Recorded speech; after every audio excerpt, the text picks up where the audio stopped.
وهدوا إلى الطيب من القول. بس سلام من پاک بێ. پێنجەم خاڵ ئەو کەسانەی کەوا بەهەشتین دڵ و دەرونیان پاکە. سەلامکردن نابێ ئەوا بێ وەکو دوو مزلەیەک دەدا من نازانم کاتی کۆڕۆناکە پەیدا بوو براوە سەلامی ئیسلامی نییە. سەلام دەبێت دەستەکان ئاوا بێ. یعنی بە بەرامبەر دەڵێ چۆن ئەم لە پیدەستەم چەکی پێوە نییە، سیلاحی پێ نییە، زەهری پێوە نییە. مەترسە دەستم چەند لە پیدەستم پاکە بەرامبەر کە سەلامت لێ دەکەم وەڵڵاهی دڵ و دەرونیشم ئاوا ئاشتی پێیە بۆ تۆ. ئێمە زۆر دەڵێن السلام علیکم بە معنای سڵاوتان لێبێن ناکاکە السلام علیکم یعنی ئاشتی پەروەردگارت لەسەر بێ. سڵاو ئەو مانا کوردیی عەرەبیەکە ناگەیەنێ. بۆیە دەڵێت چۆن بەدەست سەلامت لێ دەکەم وەڵڵاهی دەرونم ئاوا پاکە.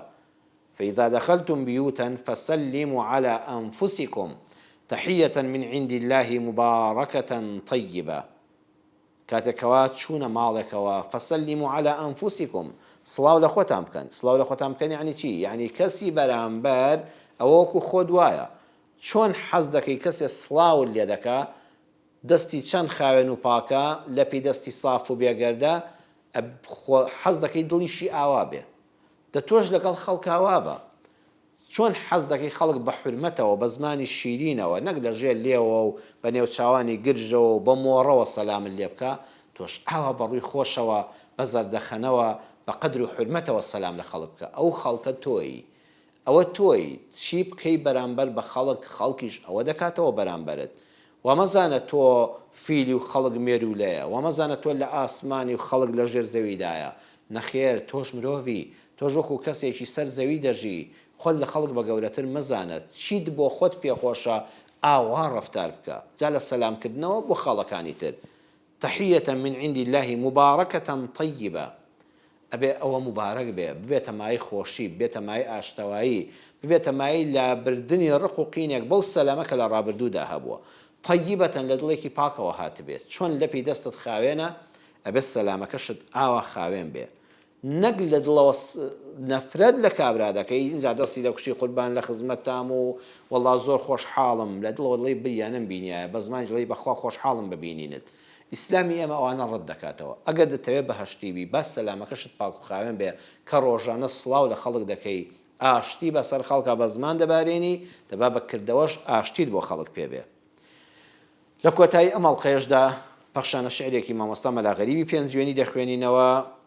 دەست و چاوی خۆش بێ مامۆستا مەلاغەریب تەمەنی پڕبەرەکەت بێ کە زۆر جوان باسی بەهەشت دەکات. دەفەرمێ نرخی بەهەشت لە دوای ئیمان ئیستیقامەتە و کۆڵنەدان ژیانە لە سایە قورئان بێوەییە و چاکەخوازی و لە خواترسان. ئەو بەهەشتا بەخشینی سامانی دەوێ لەگەڵ نوێژە حەجی کەعبە و سەردان و یارمەتی ڕۆژووی ڕەمەزانی دەوێ. ئەو بەهەشتا بەخشینی سامانی دەوێ لەگەڵ نوێژە حەجی کەعبە و ڕۆژووی ڕەمەزانی دەوێ. تەزبیحات و مناجاتی ئێوارە و بەیانی دەوێ. سەردان و یارمەتیدانی دراوسێ و خزمانی دەوێ. نازی منداڵی هەتی و خەڵوەتگەی شەوانی دەوێ. لە تاو ڕۆژی نەفسی نەفسی فرمێسک و گریانی دەوێ.